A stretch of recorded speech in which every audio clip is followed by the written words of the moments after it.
어느새 또 12월이 되었습니다. 12월 1일 월요일 아침입니다. 팔정도에 대한 분석경 독송했더니 이제 6시 21분 되었습니다. 우리가 해간 분석이라는 말, 용어 정의에 대해서 양보할 수 없는 기준이다 라고 주장을 하고 있어요. 우리가 양보할 수 없는 거라고 말할 때 공부의 기준, 그렇죠?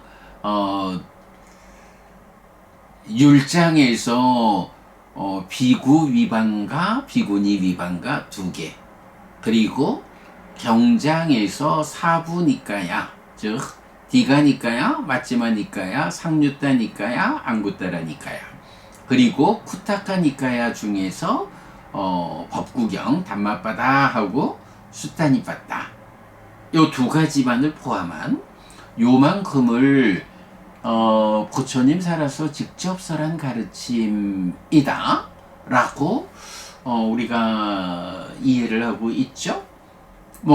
나머지 율장의 대품 소품은 끝에 가가지고 자기 스스로 2차 결집에 대한 역사를 기록함으로써 우리는 1차 결집에서 결집된 거 아닙니다. 2차 결집에서 결집됐습니다 라고 고백하고 있죠. 그리고 파리와나 부수라고 하는 건 아예 후대에 어떤 스님이 적었다 라고 하는 거니까 당연히 배제가 되고 있고요. 쿠타카니까야, 소부니까야에서는 10몇 개의 경들이 모아져 있지만 대부분 후대에 심지어는 누군가에 의해서 경이라는 이름으로 만들어 놓고는 아비담마에 좀 삽입을 했으면 좋겠는데 아비담마는 7론으로 문을 닫아버렸다. 아비담마 7론으로 문이 닫혀버렸기 때문에 거기에 넣을 수 없어서 소부니까야, 쿠타카니까야에 포함시켰다. 이렇게도 이제 말을 하고 있죠. 그래서 이제 대부분 보면 1차 결집에서 결집된 부처님 가르침이라고 인정할 수 없는 후대의 교재들이다. 또 그 내용에서 그러다 보니까 이제 그 내용상 부처님 살아서 직접 설한 가르침하고 어긋남이 있는 이제 요런 경우들을 우리가 배제하고 부처님 살아서 직접 설한 가르침이 잘 보호된 상태에서 그 영역 안에서 부처님 가르침을 공부하니까 이제 2가지 효과가 있죠. 하나는 그나마 공부의 양이 좀 줄어들어요. 안 그래도 이 2개의 율장도 그렇고 사부니까야만 해도 얼마나 양이 많아서 정말 평생 공부를 해도 그 가르침의 상세한 의미를 온전히 파악하기가 어려운데, 그나마 거기에 이제 또 후대의 교재들까지 포함해가지고 부처님 가르침이라고 이래 공부를 하려면 공부할 거리가 너무 많아. 제가 볼 때는 불교계에 옛날 분들도 그런 부분들을 많이 보이는 것 같고, 지금 한국 불교에서 또 특히 초기 불교를 전공하는 분들도 많이 계시죠. 근데 이제 이래 보면 초기 불교를 전공하는 분들이 사부니까야에 깊이 들어가는 것보다는 소부니까야의 어떤 경을 중심으로 논문을 쓰든 공부를 해서 이것이 초기 불교, 부처님 가르침의 뭐 본질인 것 같다라고 이렇게 이제 좀 말하는 분들, 좀 어려움이 있어요.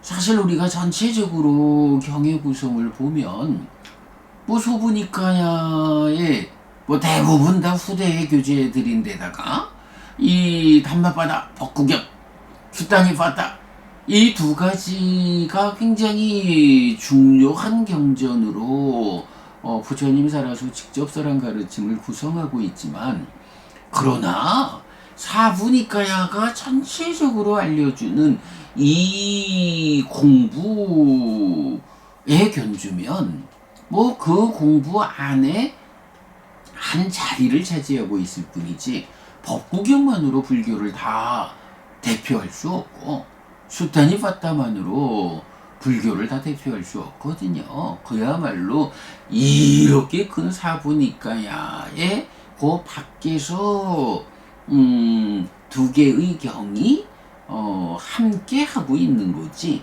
요 밖에 있는 작은 조각을 가지고 부처님 가르침 전체를 설명할 수는 없거든요. 이제 그런 부분이 이제 이유를 그렇게 볼 수 있을 것 같아요. 너무 교재의 범주를 넓게 잡으니까 아이구야 너무 많어. 그러니 그 중에 어떤 핵심적인 경전을 찾아가지고 공부해야겠다. 이제 요런 접근이 많이 되는 게 아닌가 하는 생각이 드는데, 그래도 우리가 이렇게 가장 좁은 영역에서 그래도 율장의 두 개의 위반가와 사부니까야 그리고 법구경과 수타니파타 요 범주가 그나마 그래도 공부의 양을 줄여주는 거예요.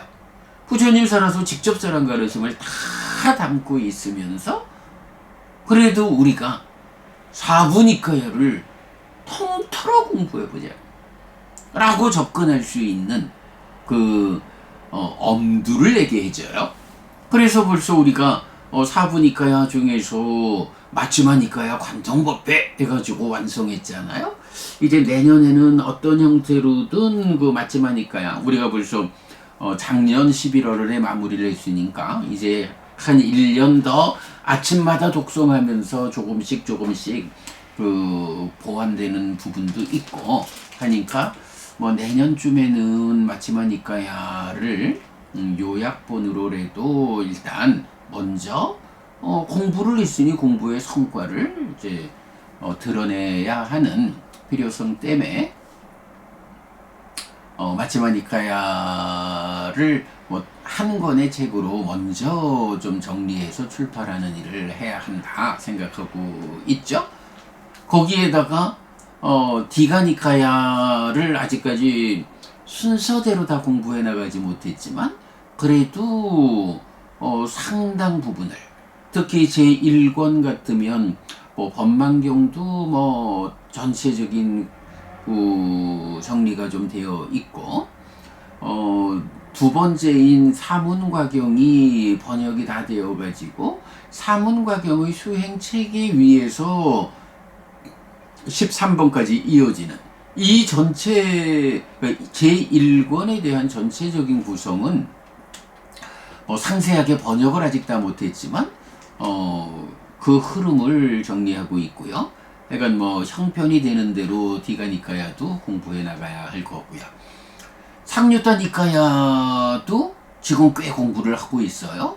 우리가 수요일 저녁 뭐 지난 이제 8월부터 11월까지 4달 동안을 불교 입문 이 사실 책을 만드는 작업 때문에 그 수요일 저녁 줌 수업을 책과 관련한 주제로 대체를 좀 했지만 이제 내일 모레 이번 주부터는 그 정상적인 공부 스케줄, 이제 상류타 니카야 주요 상류타 공부로 이제 들어가거든요.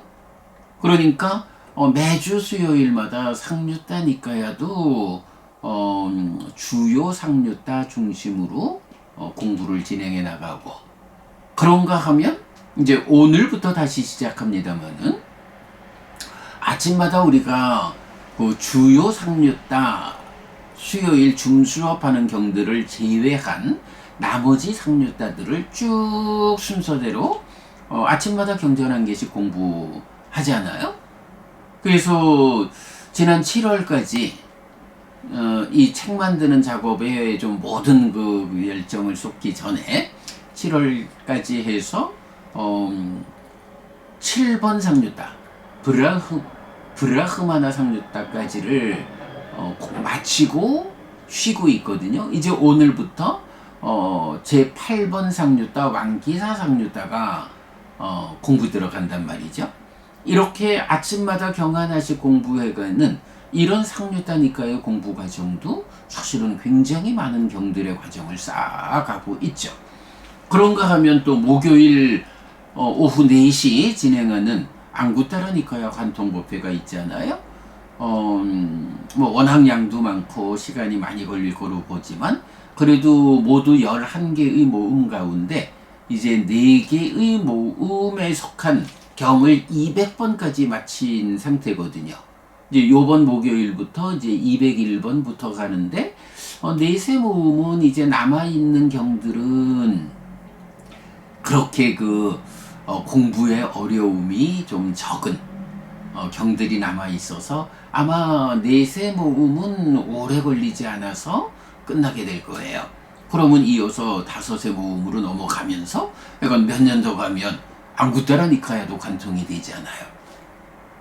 그리고 쿠타카 니카야에 속한 법구경도 몇 년 전 이 아침 공부 시간에 법구경 8개월인가 걸려가지고 새로 번역해서 마쳤거든요. 그래서 이제 한 가지 제가 공지할 것은 이 상류따 니카야 제1권이 11번 상류따까지 구성되어 있어요. 그러니까 제2권이 2년 상류따가 12번 상류따니까요. 그래서 오늘부터 8번 상류따 시작해서 11번 상류따까지를 가서 상류따니까야 제1권을 마치면 그때는 제2권으로 넘어가기 전에 이제 쿠타카 니카야에 속한 남아있는 경이 하나 있죠. 수타니빠따. 이 수타니빠따를 계속 미뤄두면 안 될 것 같아서 일단 단행본 하나니까 그냥 몇 개월 걸려가지고 수타니빠따를 해버리면 법구경과 수타니빠따 2개로 구성된 쿠타카 니카야를 마무리하는 게 되죠. 또 제가 이제 계속 공부하는 가운데서도 보면 아직까지 준비되지 않은 수타니빠따의 경전 용례가 나왔을 때 그 용례별로 정리하는 일을 하다가 번역되지 않은 수타니빠따의 과정에 이렇게 좀 접근하는 불편함 이런 거 때문에라도 수타니빠따를 오래 미룰 수는 없을 것 같아요. 그래서 이제 11번 상류따까지 하고 나면 수타니빠따 몇 개월 걸려서 공부하고 다시 이어갈 건데 어쨌든 이렇게 해서 또 몇 년을 우리가 공부해 가면 상류따 니카야도 주요 상류따든 아니면 모든 상류따든 다 상류따 니카야도 관통을 하게 될 거지요. 그러고 이제 쿠타카 니카야도 우리 공부 기준을 완성하는 거죠. 이렇게 되면 몇 년의 세월이 좀 더 지나가면 그래도 저도 이제 제가 이건 59년생이니까 요즘 우리 나이로 몇 살이 되는 거야? 60년을 한 살로 봐야 되는 건가요? 그러면 66인 거야 지금. 그럼 내일 모레 가면 67되고 다행히 아직까지는 이 정도 공부를 감당할 수 있는데 이 공부를 몇 년만 더 좀 감당하면 그래도 이 공부 기준 부처님 살아서 직접 사랑 가르침이라는 이 공부 기준을 전체적으로 그야말로 전통적인 시각 말고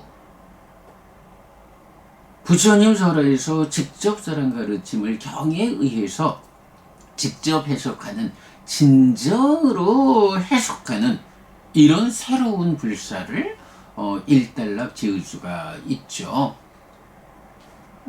그렇게만 해놓으면 그다음부터는 이제 훨씬 우리 공부가 탄력을 받고 쉬워질 거고, 제가 지금도 요새 제가 엊그제 금요일 날도 아이고 요새는 자꾸만 힘이 들고 좀 하다 보면 그 목소리를 내는 기계적인 측면으로 폐하고 성대하고 해서 여러분들이 느끼지 못하는 저의 느낌, 아이고 힘들어 하는 게 느껴진다 했는데 나이 들면서 어쩔 수 없는 거죠.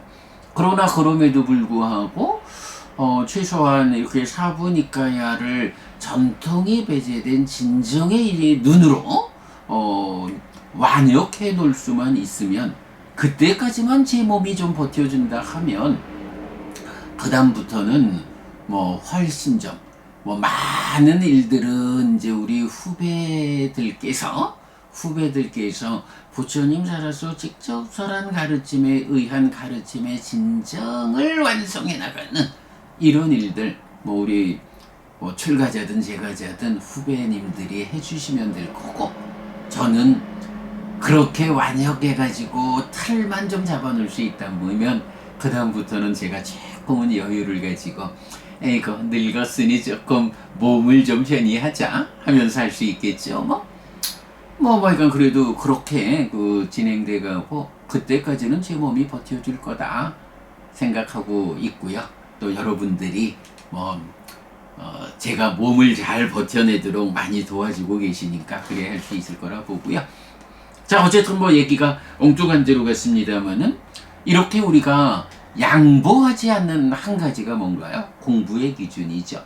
그리고 또 한 가지 양보하지 않는 게 뭔가요? 바로 분석. 부처님의 용어정의.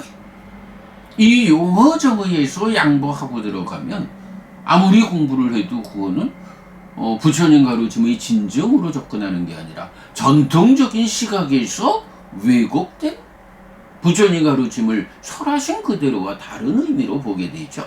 그래서 우리가 절대 양보하지 않는 것. 부처님께서 정의하신 이 용어의 의미. 그래서 오온에 대한 이야기, 성질의 측면, 구성의 측면, 오온의 자라남 줄어듦에 대한 정의, 그리고 연기된 법 12가지에 대한 정의, 그리고 오늘 팔정도를 구성하는 8가지 법에 대한 부처님의 정의 독성했죠. 앞으로는 이제 우리가 상류다니까야 공부가 오늘부터 시작되기 때문에 이 독송 경전들에 대해서 좀 상세히 설명하는 일은 되도록 좀 시간을 할애하지 않으려고 그래요. 아침에 이렇게 독송하고 필요한 이야기 조금만 하고 상류다니까야 공부로 넘어가고, 독선된 경은 그간 우리가 이미 여러 번 반복하면서 우리 홈페이지에 잘 정리되어 있어서 나중에 이제 필요하신 분들은 공부할 수 있도록 제가 링크 해드리는 이제 그런 식으로 운영을 하면 될 것 같아요. 자, 오늘은 이제 팔정도에 대한 분석경 독송했는데요. 정견, 정사유, 정어, 정업, 정명, 정정진, 정념, 정정. 이거 그 중에 보면 정정진은 7가지 보리분법 중에 사정근과 대응한다. 정념은 사념처고 정정은 사선이다. 그 다음에 정정은 필수품을 갖춘 삼매다. 해서 깨달음으로 이끌리고 수행 지도를 그려내준다. 제가 이제 한 가지 좀 더 주목하는 것은 이제 정정에 가면 초선을 말할 때 떨침에서 생긴 기쁨과 즐거움에 초선을 성취하여 머문다 하고, 소유의 삶에서 벗어나고 불선법들에서 벗어난다 해서 위외가장 떨침이란 말하고 위윗자 해서 벗어남 이렇게 이제 단어가 나오는데 그 중에 대표적으로 위외가 떨침이라는 요 표현. 보면 그 깨달음의 길이 뭐 7가지 보리 분법 다 공이 나오는 게 떨침의 과정이고 이탐의 과정이고 소멸의 과정이고 쉼으로 귀결되는 요 표현이 하여간 핵심적인 표현이잖아요. 7가지 보리 분법과 4가지 선에 대해서 떨침의 과정, 이탐의 과정, 소멸의 과정을 넘어서서 쉼으로 귀결되는 요 대념 적용 후렴에서 어떻게 나오나요? 과정을 넘어서서 머물고 아무것도 붙잡지 않는다. 이렇게 깨달음의 상태를 말해주잖아요. 과정이라는 거, 떨침의 과정, 이탐의 과정, 소멸의 과정, 그거를 넘어서면, 그러니까 떨치는 일이 끝나고 이탐의 일이 끝나고 소멸의 일이 끝나면 집착하지 않는다, 아무것도 붙잡지 않는다, 더 이상 일거리를 갖지 않는다, 쉼으로 귀결된다. 이 표현. 그런가 하면 또 유사하게 나오는 게 뭐죠? 염호, 이탐, 소멸의 개념이 나오죠. 떨침, 이탐, 소멸하고 염호, 이탐, 소멸. 이럴 때 염호라는 거는 기본적으로 딱가 안에서 친밀, 기뻐하고 드러내고 묶여 머금으로써 소망을 만들어서 가래가 형성되는 요거잖아요. 요게 친밀이잖아요. 그거 하지 않는 거, 기뻐하지 않고 드러내지 않고 묶여 머물지 않음으로써 소망이 생겨나지 않게 해서 가래가 형성되지 않는 애멸 고멸의 삶. 그래서 부처님 딱가처럼 내가 성취한 법은 딱가의 영역을 넘어섰다. 딱가 안에서 가래가 형성되지 않는 삶을 실현한 게 내가 성취한 법이다. 이렇게 말씀하시잖아요. 딱가 안에서 최후의 과정의 염호, 이탐, 소멸. 이럴 때 이 염호라는 게 포괄적으로 수행의 전체 과정을 말할 때 떨침의 과정, 이탐의 과정, 소멸의 과정. 염호, 이탐, 소멸. 이탐, 소멸은 동일하죠? 떨침의 과정이라는 게 뭔가요? 초선을 성취하는 이 수행의 처음 성취 과정도 떨침으로 말한다고요. 소유적인 것을 떨쳐내고 삼매가 성취되는. 떨침이라는 이 수행을 포괄하는 첫 단계의 과정. 떨치는 거요. 소유를 떨쳐내고 어쨌든 내 안에 있는 부정적인 요소들의 영향력을 다 떨쳐내는 거. 요런 떨침이 수행을 포괄한다면 염호, 이탐, 소멸은 뭔가요? 그 떨침의 과정 중에 이제 사념처가 완성돼서 여실직연하면 그 사띠 토대라는 완성된 사띠의 토대 위에서 딱가 안에서 친미를 떨쳐내는 요게 염호잖아요. 요런 떨침이란 개념과 염호라는 개념이 포괄적으로 떨침, 그 중에 딱가 안의 마지막 떨침 과정 염호, 요 개념을 이해하는 거, 요것만 우리가 주목을 하면 뭐 팔정도의 분석과 관련해서는 특별히 더 어려울 것이 없겠다, 이렇게 생각이 되고요. 자, 여기까지 오늘 아침 독송 공부를 정리하고요. 자, 그 다음에 이제 이어서 그래요. 오늘부터 이제 상류다니까요, 공부로 돌아갑니다. 이제 저는 고생 좀 하게 생겼습니다. 이제 매일 아침마다 참 뭐니 해도 번역하는 일이 제일 어렵죠.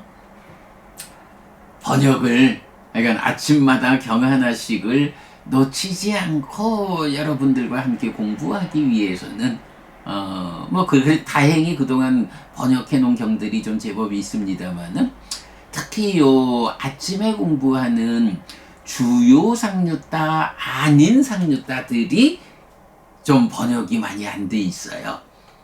번역을 그러니까 놓치지 않고 번역을 해서 여러분들과 이 아침 시간 공부에 차질이 없게 하려면 뭐 제가 조금 더 고생스러움을 겪어야겠지만, 자 어쨌든 그래서 이제 오늘부터 8번째 상류따 왕기사 상류따 공부를 시작하도록 하겠습니다.